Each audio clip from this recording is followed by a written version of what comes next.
Good afternoon and welcome inside the Hansen Center on a gorgeous Wednesday here in West Michigan. My name is Bob Sack. I've served here at Cornerstone University for almost 11 years now, and it is a pleasure to be your host for this afternoon's athletic town hall meeting. We are in our third town hall this summer. The first two address topics of academics, and the second one of student life here at Cornerstone, and today we touch on athletics. By the way, a reminder that if you missed either of those first two, you can access the video recording of those two town halls. But today, it is so good to have you with us. We're so grateful you took a few minutes out of your Wednesday to spend some time with us here this afternoon and learn more about what this year looks like for athletics here at Cornerstone University, intercollegiate athletics, as well as intramural athletics. You know, there's no question that athletics is a huge part of life here at Cornerstone. Matter of fact, if you didn't know this, there's about a third of our students are involved in intercollegiate athletics. Of course, many more involved in intramurals too. But that's a large number of students involved in athletics. And really, it's fitting that we spend some time on this topic today, because COVID has been at the forefront, of course, in all of our minds over the last 4 months. Athletics and sports has been at the forefront of COVID. It seems to be sort of a harbinger of what's going on out across the country and here in Michigan with regard to high school athletics and professional athletics and college athletics. And so you hear a lot about it, and certainly it's fitting that we take some time to really look at athletics and sports as it relates to COVID and, of course, the upcoming year at Cornerstone. I think athletics also is so unique and so worthy of this time that we're going to spend today, because athletics has a unique element to it in relation to the overall university experience. And that is this: in competitive athletics, intercollegiate athletics, we're not only working with our students who are here on campus at Cornerstone, but also we're involved and we're engaged as students, faculty, staff, coaches. We're engaged with other schools. And that, of course, brings a whole new light into how the pandemic is handled and how we work through so many issues that the coronavirus has caused us. So that's certainly sets the stage for our discussion today. This town hall today is about you, though. You as the viewer, you as the student athlete, you as the parent, you as the student who may be watching. We want you to submit your questions. We want to hear from you about what you want to know in regard to athletics here at Cornerstone this year. Many of you have already submitted questions for us in this town hall today. And as we move through the next 45 minutes or so, know that you are going to be welcome to submit your questions via your device on your keyboard, and that's noted there on your screen of how you can do that. We want to hear from you, and we're going to answer your questions. Before we do that, though, we will spend a few minutes talking with some people that are familiar to you here at Cornerstone. We'll be joined in a little bit by the captain of our women's soccer team live from the Lakeshore, Phoebe Lacroix, as well as the head coach of our men's team, Steve Herdsman. And of course, it is a pleasure to welcome in here this afternoon the director of athletics here at Cornerstone University. That's Aaron Saygraves. And Aaron, it has been an unbelievable summer for you. I know that. We've talked a lot. You've talked with a lot of people who are watching here today. But I want you to take me through this summer a little bit. You know, you and I both follow so much the sports news with relation to COVID across the country. We're watching what's happening at the pro level, at the high school level, and certainly at the collegiate level. Just take us through the intensity and the activity of your summer in relation to your network of athletic directors and how you've stayed on top and stayed in connection with the sports scene related to COVID this year. Yeah, thanks for having me today. And I think it's been a whirlwind, if I want to be completely honest. It has been one that we've taken a lot of conversations with. We've had conversations with other athletic directors ranging from high school level to the college level. I can't say I've talked to anybody at the professional level other than maybe the local, the Whitecaps and Griffins and things like that. But just lots of conversations over the past few months and walking through how they're handling situations, because there's no playbook for this. We're all in this as fresh And so I kind of feel like I'm a rookie in this, but I am still a rookie as an athletic director. So just leaning on a lot of people, leaning on the mentors in my life of just, hey, how would you handle this situation? How would you handle that situation? But a lot of it's just been coming up with plans. And I think, my staff, my leadership staff, Trey, Jesse, and Courtney have been incredible through this whole process. And I've leaned on them in a big way because they're the voices and the ears of our department, listening to our coaches as well as myself.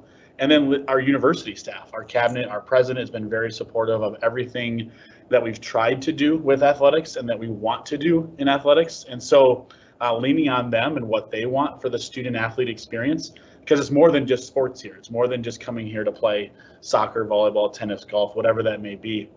And so I think leaning on them and just understanding that the student is coming to campus with a whole different perspective than when they left. Well, I can't say when they left in the spring because we all left in a weird spot. But when they normally leave campus, when they're coming back, it's just going to be totally different. And so just leaning on them in big ways over the past few months and just listening to what our state is saying about executive orders, listening with the health department, trusting our campus officials as well, has been a really big part of what we're trying to do over the last few months. So here we are. It's August 5th.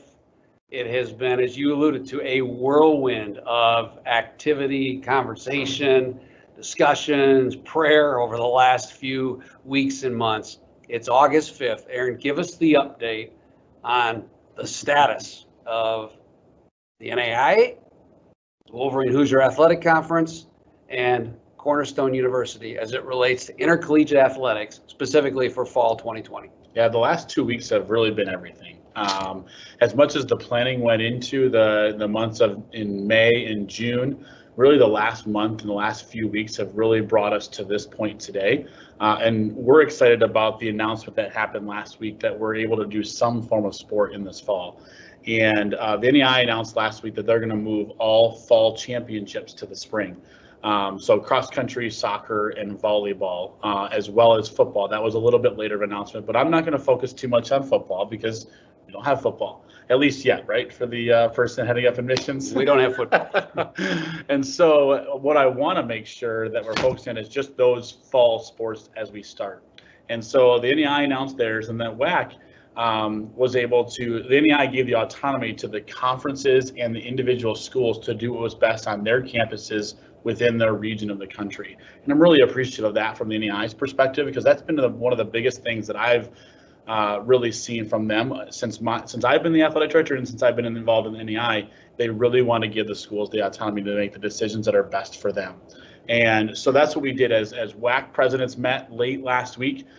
They agreed that was the best move forward. They're going to postpone all conference tournament championships in those sports to the spring, but still give every school in the Wolverine Hoosier Athletic Conference the ability to schedule some fall sports. We've chosen to take that two ways. And so volleyball has been the first one that we're going to move fully to the spring, just because of the state of Michigan and the executive orders that we do have right now, and not really seeing a clear path of what that's going to look like over the next few weeks and months of just, hey, let's move that completely to the fall because it's an indoor sport. Soccer and cross country, we've decided to move forward and try to give those student athletes the best experience that we can give them in accordance to all the guidelines that we have in front of us from the health department in the state of Michigan. And so I know we're going to get into some more details on that, so I won't touch on every detail there. We know that there's definitely going to be some concern about what that looks like, but leaning on our coaches, leaning on some of our student athletes that I've had some great conversations with over the last few weeks, I think that's the best thing for our campus and for our community of student athletes to move forward here in the next few weeks. All right, so speaking of soccer, and speaking of coaches, it is a pleasure to welcome in to our discussion this afternoon, Coach Steve Herdsman. Steve is the men's soccer coach. And Steve, of course, this has been such a huge part of your life this summer, dealing with all these issues because of the soccer programs that you run during the summer. But I want you to put yourself in the position of all of the coaches here in the fall. And by the way, we'll touch on the winter and spring sports later, but for right now, we want to focus on the fall. Steve, I want you to put your mind in that of the minds of our coaches of the fall and walk us through what it will be like for a student athlete that arrives on campus here this month and is a participant in a fall sport. So Steve, welcome to the panel today and take it away. Yeah, thanks, Bob, and good afternoon, everybody. Yeah, I think it's exciting for the students to be returning back to campus. Remember they left in early March, and they haven't seen one another for quite some time. Yeah, we've had texts and stuff like that from everybody, and right now we are just trying to figure out what it's going to look like. Want to get back to feedback here or something? Sorry. Yeah, for the kids to be coming, they will have to expect that there will be masks that are worn to every single training session. When they get to the training session, they will be doing socially distanced drills, which involve like making the individual get better amongst the team. What that looks like for me, I've had the pleasure of working with many kids over the summertime, so I've been able to implement these drills that I will now take to the college for the guys here coming. For that, Bob, I think the kids can expect to, be trying to get better at their sport with a new norm. They've been used to a routine that they've been going through, and it's just going to be a different routine, and that routine will become normal, and everybody be used to it, and it'll be easy for them to continue throughout the fall season. I think the guys text me every day asking, are we going to play games? And Aaron alluded to it, that we will be playing something this fall, which will be great for the guys to have that experience here on campus. Back to you, Bob. All right, thanks, Steve. A reminder, we want to hear from you. We want to hear what is on your mind and what questions you have as you embark on this new school year and how it relates to athletics. The student athletes, Aaron, have been at the forefront of all of our thoughts and decisions as we've moved through this. And I think our heart goes out to them because of all the uncertainty throughout the fall. It's my pleasure to bring in Phoebe Lacroix to our discussion today. Phoebe joins us from Holland. She is the captain of the women's soccer team here at Cornerstone. And she too, like all of us, have watched the ebbs and flows of this story of athletics and college reopenings all summer long. Phoebe, as you reflect on what the last few weeks have been like for you, I want you to tell us a little bit about and describe for us what kind of contact and communication you've had with your teammates, how you've encouraged them, led them, and what the summer's been like for you with all this uncertainty surrounding whether or not you're going to play this fall. Yeah, thanks, Bob. Embracing all this change is definitely a transition. I think our community is kind of moving towards this unfamiliar territory. So it's difficult to navigate these new expectations and regulations of us. Change can be difficult. I think we can all relate to a form of this, especially during this time. But I think specifically for us as student athletes, it's important for us to adjust and adapt to, this new lifestyle, whatever that may mean for our seasons in the fall or the spring. And as a leader, I've just been getting a lot of questions and concerns from both parents and players about their health in regards to playing this fall. And, I think it's important for us to not dismiss the intensity of this disease, but also on the other hand, we as student athletes need to be very flexible and patient with both our coaches and the directors as they try and work through all of these unknowns. So, just all in all, I've really just been trying to be intuitive with my teammates' fears and anxieties and just communicate all this information to them once I hear about it, just to kind of give them that peace. All of this is so unfamiliar for everyone. So it's just important for all of us to come around each other and provide that support to really keep that community that Cornerstone holds so highly. So yeah, back to you, Bob. Phoebe, thanks. Aaron, I want to turn it back to you now, and questions are starting to come in. And again, please, we welcome your questions. They're rolling in, and our first one Aaron is from Connie, and Connie wants to know a question that has been asked before from others as well, and that's about the whole move-in process. With the athletes and the schedules changing for this fall, what's the move-in process for incoming students as well as returning students? Yeah, normally we have early move-ins for almost all of our fall student athletes. This year it's a little bit different with the move of volleyball into just a spring season in terms of competitive spring season. Volleyball is still going to practice this fall with what they're able to do.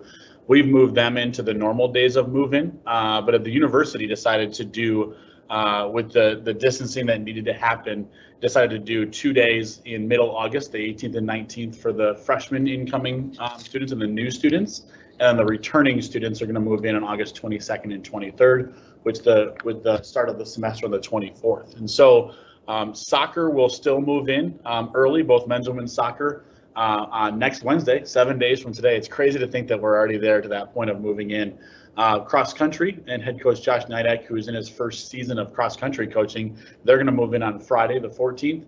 And then every one of our student athletes will move in at the normal move in for the universities. Those move-in days are going to look different. If you've had an older sibling, or if it's your first time moving in and you're unfamiliar with the move-ins, that's probably one of the highlights of our years here at Cornerstone, of just how this community comes together.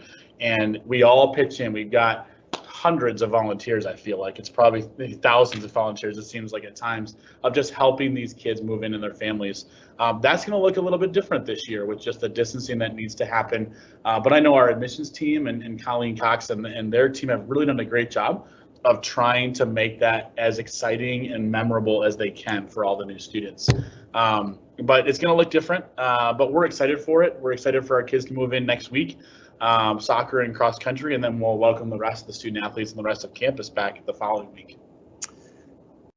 Steve Herdsman, I want to send this next question to you because I think it's a common question that is asked by a lot of athletes, and frankly, I think a lot of people want to know, when athletes return to campus, when they're training, eventually when they get to the competitive aspect of playing, do they have to wear masks? What's the social distance aspect like? Specifically, the big question, of course, that surrounded so much of COVID across the country is the masks. What can you tell us about that? Yeah, thanks, Bob. Yeah, definitely athletes will 100% wearing masks to and from training. When the athlete is at training, when they're exercising, they do not have to wear the mask. But they will be having zero contact. So we will have social distancing from there. And from that regards, like, we have to understand that this is down to the individual to adhere to all the policies and rules that we have set to keep everybody safe, right? If we can keep everybody safe, we start progressing and we move forward and we can get to the competitive atmosphere of games. But everybody has to be responsible and accountable for their own actions to and from training, and also away from me as a coach. I will not be able to monitor every single person for 24 hours a day. So we're going to have to make sure that they are also responsible for what their actions are away from the field. Back to you, Bob. Aaron, I want to direct this next question to you because I think it's something that we're wondering about as well, and that is, you alluded to a little bit about the schedule and the aspect of travel. Give us an indication of just how extensive travel would be for teams given this revised schedule and these guidelines. With regard to competition, how far will our teams travel here in the fall? Yeah, that's a great question, and it's one that we're still working on. We had, when the announcement came out to reduce some of the fall dates about a month ago, our volleyball team, cross country team, soccer teams were really working hard to what those reductions in dates look like. Well, now with the new announcement of some schools are not going to be playing any fall sports. So in our conference, there's schools that have made the announcement that they're not going to continue to play until the first of the year, 1st of January. There are a number of schools in our conference that are wanting to play fall sports, and some from a non-conference perspective, from Division II, Division III schools that we are very familiar in playing, some right here in Grand Rapids, some outside of Grand Rapids. I think once the NEI comes forward and sets their dates for the national championships, and then we move backwards from there of forming a regular season and then who wants to play some fall games, that'll tell us where we're going to be traveling. I'm not going to go into who's playing right now, who's made the decision from a WAC perspective. But once we do have that, then we'll form those schedules for soccer and cross country, golf and tennis. They're going to continue as normal. I know they're not true fall sports because they're a championship sport in the spring, but our fall seasons for both our golf programs and both our tennis programs, they play a large amount of dates in the fall season. And so those coaches are working on those schedules right now as well. Those won't be affected too much because they're going to be outside and they're able to play a lot of those games without the restrictions that the state of Michigan has put on soccer and volleyball right now. But I'm excited to see what that travel is going to look like, and we'll work with those schools' ADs and making sure that those travel arrangements are made to protect our student athletes. That's what it all comes back down to. Phoebe, I want to follow up on that and ask you about the potential competition with other schools.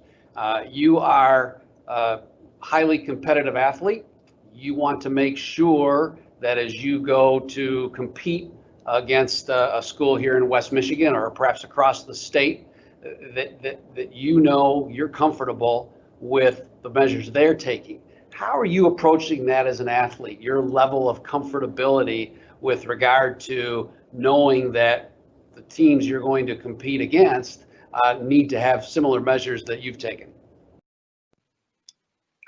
Yeah, that's a great question, Bob. I think it all just comes down to integrity. This is kind of one of the words that the WAC holds so highly and values so highly. And I think that it's just going to be so important to know that every student is really being honest with their self-reporting and self-screening. I think that's just going to be the biggest component. You can't monitor everyone and how they're feeling. So it's important for us and our team to really just be honest with ourselves. And, you just kind of have to think that other teams are continuing to follow these expectations and regulations as well. So back to you, Bob. All right, Aaron, let's talk a little bit about the individual athletes as student athletes. And I want to hit on two things that I know people are wondering about, and that is scholarships and eligibility. This is an unusual year. We have a plan for the fall. We all know it's subject to change because change has been a norm this summer. What's the status on scholarships in the event there's this truncated season? What's the status on eligibility with regard to the potential adjustments that could occur? Yeah, it's a great question. Some great thoughts there. I'm fortunate to have, or we are fortunate at Cornerstone to have a great faculty athletic representative in Kim Zania. She keeps me on my toes when it comes to eligibility because some of the things I just don't understand all the language that goes behind some of those. But so she has been great. Lean on her. She is working with student athletes that are emailing her those questions, emailing our coaches those questions. The NEI is not released specifically on how they're going to do eligibility and semesters of competition, seasons of competition. I think those meetings are still happening across the board, across the country in the NEI right now. So we'll wait for that. Our conference commissioner, Rob Miller, has really spoken highly of the NEI's regard to making sure that's a priority before deciding what our next steps are as a conference and as schools. And so we're just waiting for that. I would assume those would happen here in the next couple of days of what that's going to look like if a season doesn't happen, or if you choose to play a split season in soccer, for example. We're going to play some games in the fall. We're going to play some games in the spring when the national championship and the conference tournament championship is. And so that'll be hopefully answered here in the next few days of what that's going to look like. And then we'll work through that, which we have in every regard so far in terms of all the changes that are coming about. But we're excited to see what that could look like because the NEI wants to make this to not penalize a student athlete for choosing to play or not to play. If a season doesn't happen, just like what happened in the spring with our baseball and softball and tennis and golf, those students were not charged a season of competition last spring. And so we have some of those students that are returning for a fifth year of education so they can play their season to finish out their careers. And we also have students that are, that were freshmen last year. They're remaining freshmen as eligibility wise. And so we're excited that the NEI is taking that direction because that's in full support of the student athlete. So a corollary question to that, Aaron, is what if an athlete chooses to opt out this year? Do they lose their spot on a team? No, we are in no way going to penalize somebody for choosing not to play. If they feel that's the best for themselves and the best for their family, we want to support them in that decision.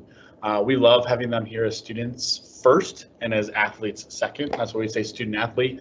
And I want to make sure that the students know that they need to do what's best for them.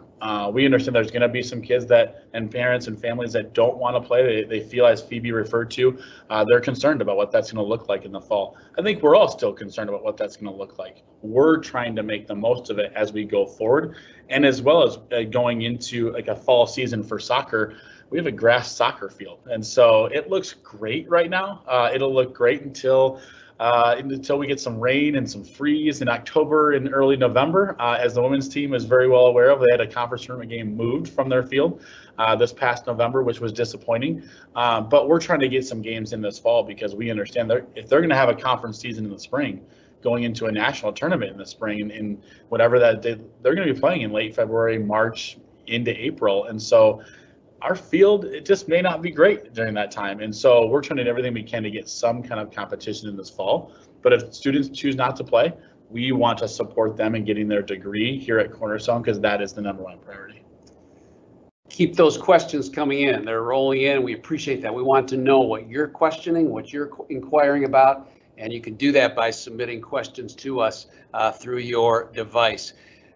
Aaron, Janice wants to know the question that many of us have asked and many of us are wondering, and that is the testing process. What type of tests for COVID will be given, if at all, and how did you go about that process determining the route to take with regard to testing? Yeah, that's really good, and I appreciate that because that's been one of the biggest questions that I've gotten over the past probably month or so. The NEI came out with about a month ago, a little more than a month ago, that they were going to require every student athlete to do testing up to 7 days prior to their first competition. And that created some interesting conversation across the country amongst ADs and presidents. And since then, in the announcement last week, when the NEI made the announcement that they're going to move all fall championships to the spring, they've gone back on that. They're not going to require that to be done. And they made it, they gave the autonomy to the schools and the conferences to do what was best for them and their institutions. And so I'm thankful for that because it allows us to do what's best for Cornerstone and to do what's best for our conference and our student athletes. And right now, there's no plan to test before anything's done. We're going to support the university and what they're doing for the return of students. And we want to make sure that we're also following what the recommendations of the CDC and the health departments are, not to do the mass form of testing for universities and colleges. And so we want to support that. And we fully agree with that way of thinking.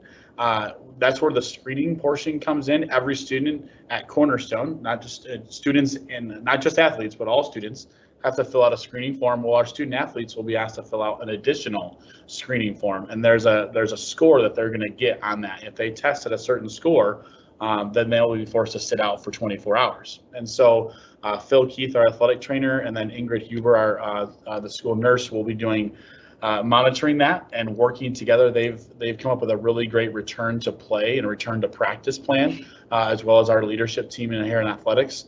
And I'm really confident in that procedure going forward. We'll still be doing temperature checks at every team meeting. We'll be doing the screening form for every student athlete in addition to the one that CU students have to do. All right.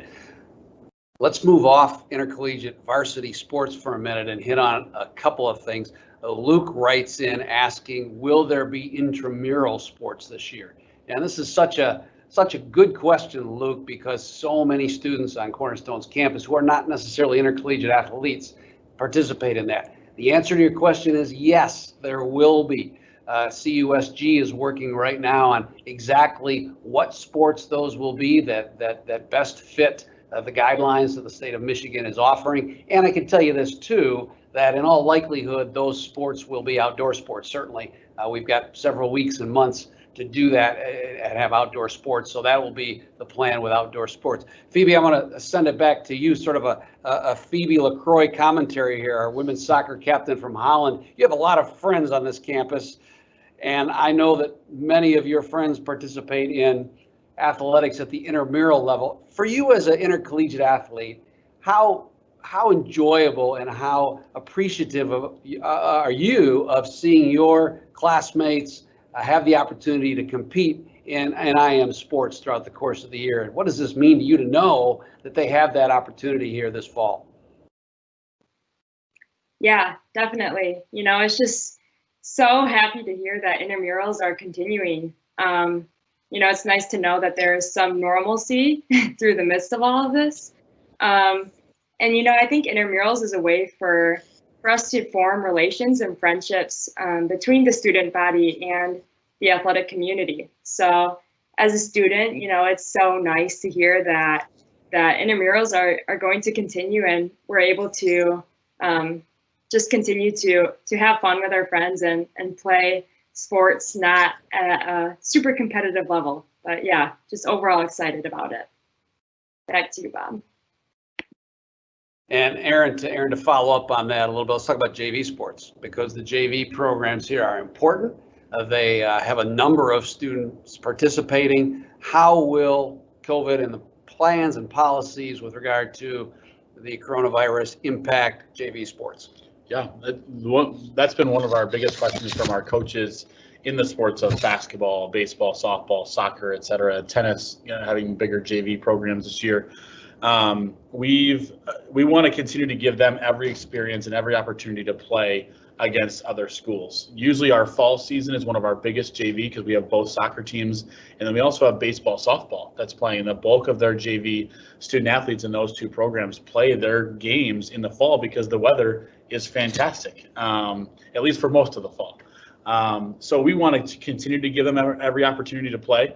We're working with the coaches on what that looks like in the scheduling. I think once we form the varsity schedules for the soccer and exactly what that looks like for the next couple months here, September and October, then we'll look at those JV games and how we can play. And then who else is having JV teams? Is it the fellow teams in our conference? Is it some of the D3 schools that are local, like the Calvin's Hopes that we play so much, the Davenports, the D2s? Trying to figure out if can we play their JV teams as well.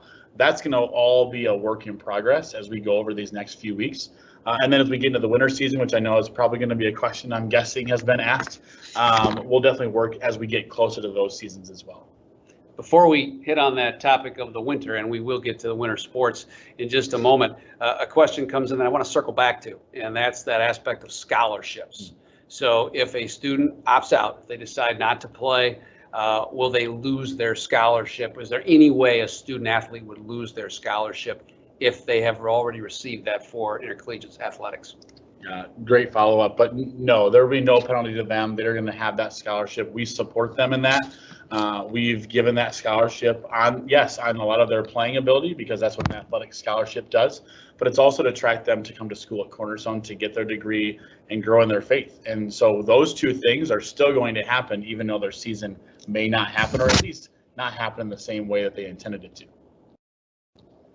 All right, I know that it is impossible to forecast anything related to COVID-19 beyond tomorrow, or so it seems. And yet there's many athletes, basketball players, bowlers, track and field athletes that look forward to the winter sports and even beyond that. I want to move to the next season for a minute here. And again, let's understand that we're so wrapped up right now in trying to reopen campus for the fall and looking to launch fall sports. Hard to forecast and visualize at this point what the winter's going to look like, but I'm going to give you that shot. All right, Aaron, take a shot at what you think winter's going to look like. And then a question is submitted, I think is a really good one. And that is, if fall sports get postponed until the spring, or winter sports get postponed until the spring, who has priority regarding practice spaces? Jesse Campbell, our SID, is going to be extremely busy, essentially handling publicity for all sports at once, but there's the physical practice locations. Weather's tough this time of year. Who's got priority on all these locations? But before you answer that, winter sports as a whole, what are we thinking about early on here as we look ahead to the winter? Yeah, the good thing for winter, we've got time for that. Our student athletes are going to come back on campus here in the next few weeks, and then our winter sports teams, they still have to follow the rules that are set forward by the NEI with the 24-week rule and practicing and getting in the gym and things like that. They're still going to follow that. Our winter coaches, basketball, track and field, bowling, cheer, they're still following every protocol that they've been given by the NEI and the conference. That doesn't change. So they aren't allowed to practice in the gym, not only because of CDC right now, but they're not allowed to start their seasons until, that last week of September, first week of October, the Midnight Madness time for basketball. Track and field is a little bit different. So they've got some more time. They don't compete until the first week of December, where basketball teams are going to compete hopefully in the last week of October, first week of November. And so we've got a little bit of time. Bowling is the one that's been changed around a little bit because they are under two kind of governing. The NEI has bowling and the USBC has bowling. The USBC has moved all their tournaments to the second semester. So that changes them. But I've been working with our head coach. He's been keeping me, Chris Slagter has been keeping me up to date on all the different changes going on in the bowling scene. But our kids are going to come in and start practices according to state guidelines with what they're able to do in a gym and outside. So we may see some, an open gym run out there on the blue court outside of VO and Cook, and that might be happening. But they're doing everything they can to start those seasons on time. And then our conference presidents, the COP, they're meeting continually about what winter sports look like. They have not made a decision on that yet. And so we're not going to try to make a decision until we hear from our conference and the NEI. The NEI still needs to decide on what they're doing for anything in terms of winter sports as well. Obviously, with their championships already being in the second semester of winter sport, the indoor track, the basketballs, the bowling, things like that, they're in no rush to make those decisions. So our students are going to continue as normal, come in here, and hopefully we'll know some more when they get into the practice times, when they can actually start practices with Midnight Madness, I will tell you. Or Golden Eagle Madness, we call it. My SID is probably screaming at me right now. Do not say Midnight Madness. But Golden Eagle Madness, that's going to look totally different as everything is we've noted so far. But we're excited to just have some patience with that. And I met with most of our basketball coaches last week. I met with our track and field coaches as well. Constant communication with our bowling coach as well. And so I just want to make sure that we have patience when it comes to winter sports because we don't know a whole lot yet. We've got to wait and see what the NEI and the conference does first, and then we will resume some planning for those sports. Your second question, I'm not going to answer that question right now because I don't know how to answer that question, Bob. But I was texting with one of our coaches today asking about the availability of the Augs gym. And I had thought he had meant January, February, March. Well, think about it. We're going to have a brand new program of men's volleyball starting. They're already in the spring season. Now we've pushed our women's volleyball season to the spring. We have 4 basketball teams with JV and varsity. We have baseball and softball that wants to get in the Augs gym. We have tennis that could want to get in there. We have cheer. We have track and field. We have 2 soccer teams, and then really 4 if you want to count their JV teams. Well, they're going to have a season in February, March, April. Courtney Wicks, our assistant AD, overseeing facilities, and then Trey Reed overseeing some game ops. They're going to have their hands full. I will support them 100%, but we'll work on it together like we've always done with all of our coaches. We've got to be together. And I've warned a lot of our coaches a good warning of be ready for something totally different in terms of scheduling. You're going to see some 6 a.m. practices. You're going to see some late night practices because that's the availability. What I am thankful for, we just finished our Augs gym renovations. I don't know if you've had the chance to walk through it, but it's incredible. We are so thankful for the university to providing those resources to get that space so much better for our student athletes. When you come back, it's not the blue gym anymore. I don't even refer to it as the blue gym. It's the Augs gym or the auxiliary gym. And so it's got a wood floor on a third of it, and then it's got a Mondo surface on the other 2/3. We got new curtains, new walls, new basketball hoops, new track and field equipment.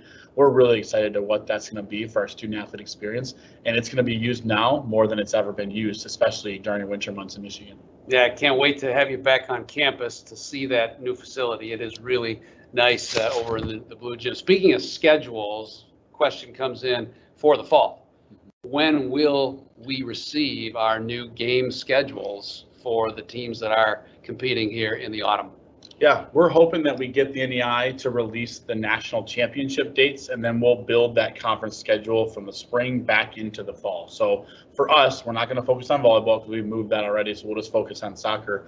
Once we learn what the NEI tournament, what the WAC tournament, and then what that schedule could look like in the spring, and then once we learn who the other schools are that want to participate in some fall games, that could be 3, 4, 6. It could mean, the most it would be 10 because there's 11 schools that have, or 12, be 11 games that we'd be playing, but not all the WAC schools are committed to playing in the fall. And so once we learn who wants to participate, then we will work on that schedule. I would assume that would be done here in the next few weeks. At the latest by September 1, because we want to start playing some games in the middle of September, end of September, and give some training for our coaches and student athletes. The NEI likes the idea of the 3 weeks in between first practice and first game. We want to try to keep that if we can with the schools that want to play. Hey, for us sports junkies, we are buoyed at least by the fact that in the last few days, we've seen the return of pro sports. We get to watch the NBA, the NHL, Major League Baseball. Of course, we're watching them with no fans in the stands. So the question comes in, what's your initial thoughts on what will be the policy for spectators at our fall events? Yeah, we've made a decision not to make any decisions on fall sports for fans. And then winter, definitely we're waiting as long as we can. We're going to wait as long as we can to find out regulations from the state of Michigan on what we're going to do for fan attendance at our games. So we don't want to say anything in terms of like what we want. We have some ideas. We have some plans. As we're all kind of planning behind the scenes, we have plan A through plan D or whatever it might be. So once we hear more regulations from the state of Michigan of what that looks like an outdoor game and an indoor game are completely different. We don't have to worry about fall indoor games because we don't have any indoor games happening with volleyball being moved to the spring, women's volleyball being moved to the spring. And so we really have to focus on what that looks like for cross country and what it looks like for soccer. And we're not hosting any cross country events, so we'll go with what the other schools choose to do so. And then for soccer, we'll make the decision when we get closer to when we actually form. If we do a date on September 15 as our first game or September 30th, then we'll look at making a decision closer to that date. Thankfully, we have broadcasting networks that are able to do that. And Jesse Campbell, our SID, he is fantastic with his crew to put out those games on the CSPN. And we'll make sure that they are doing those in greater capacities than we've ever done, because that may be the only way that we can watch these student athletes play. Steve Herdsman, I assume that you'll have some fans at an outdoor soccer game, but I would suspect you don't care what the fan count is. You just want to play, right? As an athlete and as a coach, you're just happy to be playing. For sure, 100%. I think all the players that are coming back just want to play, depending on whatever it's going to look like. I mean, they're excited to come back to campus. They're excited to try and have a chance to compete on an intercollegiate level. And, you know, everybody just is willing to do whatever it takes to make that happen. Back to you, Bob. All right. Thanks, Steve. And thanks, Phoebe. Appreciate so much your comments this afternoon as we look at this. You know, Aaron, as I think about the comments you've made and listen to what Phoebe and Steve have shared, there's no doubt it's going to be an unusual year. But there is a glimpse here and there of aspects of the seasons that we've seen. And I think the thing that excites me, as does the entire return to our campus here in the coming weeks, I think the thing that excites me is we've got a chance to go through this together. And without sounding too overly dramatic or melodramatic, I think we've got a chance to go through this together in a way that God's going to teach us some new things, in a way that's going to be incredibly memorable. It will certainly be something we'll never forget what happens on this year. So, you know, if you just dream a little bit, fast forward to a year from now, if we're sitting in this Hansen Center lounge and we're reflecting on this incredible and epic 2020/2021 that we're about to embark on, what would have made it a fabulous year for you? Yeah. That wasn't on the script, Bob. No, it wasn't. I wasn't prepared for that one, but I'm thankful you answered that or asked that question.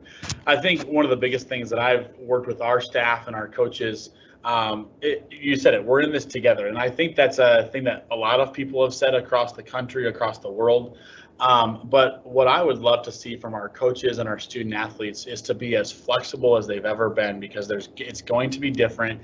It's going to be last minute changes. It's going to be different atmospheres that they're going to be participating in, and just see the growth of them together on their teams and as individuals. We talk about that a lot, but I also want to see us come together to make things, be flexible with all of us together. Like I said, with all the Augs gym space, that's only one gym, 3 courts, but it could have 14 teams at one time trying to fight for it. So just being as flexible as we can be while doing everything together to grow towards our number one priority has always been with our student athletes to grow in their faith and the relationship with Jesus Christ. And that will never waver with anything that's happened, whether we're playing a game or whether we're practicing or whether we're not. That won't change here at Cornerstone. And number two, academics. You come into school to get a degree. And so focusing on that as making sure that you're staying on your studies, no matter what those changes may be. It may be late bus rides, it may be early practices. We want to make sure our coaches are staying prioritized in those two things that come before the athletic competition.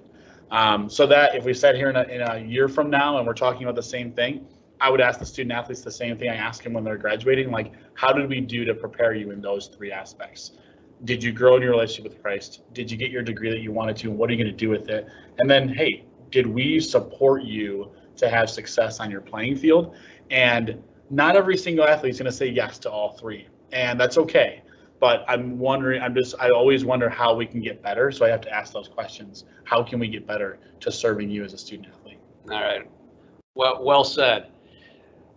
Thanks, Aaron, for your candor today. Thanks for your open comments and obviously your information that you provided. I think we were able to get to everybody's question through the submissions, both before the town hall and during the town hall. If we didn't get to your question, or you still have more questions, feel free to contact your coach, and they will certainly be quick to provide you with more information. Also visit cugoldeneagles.com for all the up-to-date information on the WAC and the NAIA and what is happening here this fall. I want to thank our production team today for today's town hall: Colleen Cox, Audrey Wieringa, Jory Groders, and Jesse Campbell for your good work today. Certainly Phoebe and Steve with us as well. And Aaron, thank you for all your good work.